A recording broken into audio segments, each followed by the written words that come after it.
రైతులకు త్వరలో శుభవార్త. అవును. రైతులకు త్వరలో శుభవార్త చెప్పబోతుంది కాంగ్రెస్ ప్రభుత్వం.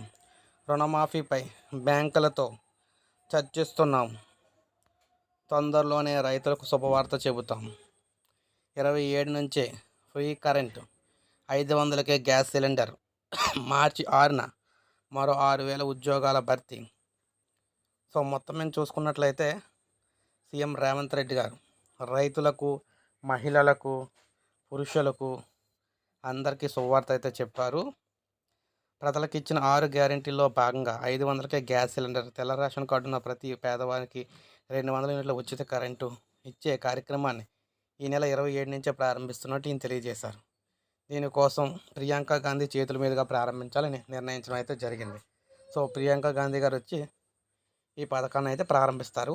అదేవిధంగా రైతులకు రుణమాఫీకి సంబంధించి బ్యాంకులతో అయితే మాట్లాడుతున్నారంట. అది కూడా తొందరలో క్లియర్ చేస్తారని చెప్పారు. సో ఈ విధంగా తెలంగాణలో ఉన్న ప్రజలకు శుభవార్త అయితే చెప్పడం జరిగింది. ఒక లైక్ చేయండి. ఇలాగే లేటెస్ట్ అప్డేట్స్ అందిస్తూ ఉంటాను మీకు. సబ్స్క్రైబ్ చేసుకోవద్దు, మన ఛానల్ సబ్స్క్రైబ్ చేసుకోండి.